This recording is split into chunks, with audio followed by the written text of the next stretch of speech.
ಹೊನ್ನಾವರ ತಾಲೂಕಿನಲ್ಲಿ ಮಂಗಳವಾರ ಬೆಳಗಿನ ಜಾವ ಗುಡುಗು ಸಹಿತ ಧಾರಾಕಾರ ಮಳೆಯಾಗಿದ್ದು ಅಲ್ಲಲ್ಲಿ ಅವಾಂತರಗಳು ಸೃಷ್ಟಿಯಾಗಿವೆ.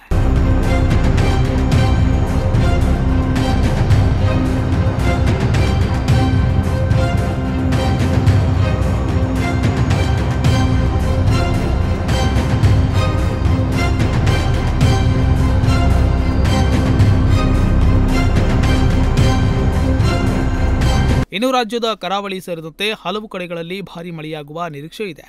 ಈಗಾಗಲೇ ರಾಜ್ಯದ ಬೇರೆ ಬೇರೆ ಜಿಲ್ಲೆಗಳಲ್ಲಿ ಗುಡುಗು ಸಹಿತ ಅಲ್ಲಲ್ಲಿ ಮಳೆಯಾಗಿದ್ದು, ಹೊನ್ನಾವರದಲ್ಲಿ ಭಾರೀ ಗಾಳಿ ಮಳೆಗೆ ವಿದ್ಯುತ್ ಕಂಬ, ಮರಗಳ ಟೊಂಗಿಗಳು ಉರುಳಿ ಬಿದ್ದಿದೆ. ಹೊನ್ನಾವರದಲ್ಲಿ ಸೋಮವಾರ ರಾತ್ರಿ ಮೋಡ ಕವಿದ ವಾತಾವರಣ ನಿರ್ಮಾಣವಾಗಿತ್ತು. ಮಂಗಳವಾರ ಬೆಳಗಿನ ಜಾವದಲ್ಲಿ ಮಳೆಯಾಗಿದ್ದರಿಂದ ಹೊನ್ನಾವರದ ಕೆಲ ಕಡೆಗಳಲ್ಲಿ ವಿದ್ಯುತ್ ವ್ಯತ್ಯಯ ಉಂಟಾಗಿತ್ತು.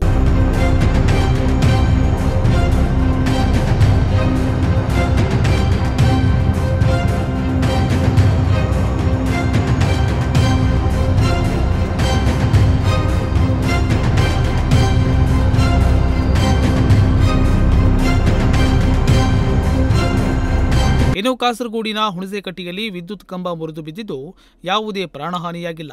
ಹಳದಿಪುರದಲ್ಲಿ ಆಲದ ಮರದ ಟೊಂಗಿಯು ವಿದ್ಯುತ್ ಕಂಬದ ಮೇಲೆ ಬಿದ್ದಿದ್ದರಿಂದ ವಿದ್ಯುತ್ ಸಂಪರ್ಕ ಕಡಿತಗೊಂಡಿತ್ತು. ಗೇರುಸೊಪ್ಪಾದಲ್ಲಿ ವಿದ್ಯುತ್ ಕಂಬ ಮುರಿದು ಬಿದ್ದಿದ್ದು ಯಾವುದೇ ಪ್ರಾಣಹಾನಿಯಾಗಿಲ್ಲ.